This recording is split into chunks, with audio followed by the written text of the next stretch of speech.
True Fate, playing here 101.1, yes, the best. Ako'y nagbabalik, DJ Ganda kasama niyo pa rin ngayong umaga. Sulitin mo na to. Dahil ikaw. Ayan, dahil ikaw, positive yung kanta. Dahil ikaw ang sigaw ng puso. Pang in love, pero naisip ko lang. Parang medyo may may paninisi. Dahil ikaw kasi, ka-folke, kaya ako nahulog, kasalanan mo. I-apply natin sa totoong buhay. Minsan ba, naisip mo na nangyayari ang mga bagay-bagay dahil sa sarili mong kagagawan. Diba? Kasi minsan sa buhay, kapag may nangyaring hindi maganda sa atin, ang lagi natin iniisip, kasi kasalanan ni ganito eh. Kasalanan niya kasi. Hindi niya kasi ito ginawa eh. Pero ending, no? Tayo pala ang may kasalanan.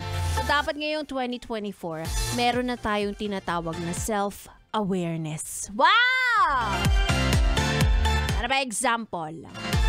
Ano ba yan? Wala akong pera. Kasi hindi ka naman nagtatrabaho. Diba? Ay, ano ba naman yan? Parang, ano ba naman, ang laki ng tiyan ko. Paano? Ang inaalmusal mo, beer.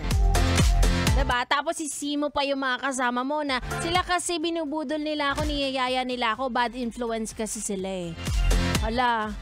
Wala nang sariling desisyon si ante. So, lahat dapat ng desisyon mo ngayong 2024 ay manggaling sa'yo. Pwede ka namang mag-look back sa iyong mga naging ngayon mga naging desisyon mo. Bakit nga ba nagawa ko ang isang bagay? Mga ganon. Dahil din pala sa akin yun. Diba? Kaya hindi pa huli para magbago. Diba, Tolis? Hindi pa huli. Kaya mag-alala ka kasi mula pa lang ng taon. Marami pa tayong chance. Pero ang chance na ibibigay ko sa iyo today ay hanggang alas 12 lang.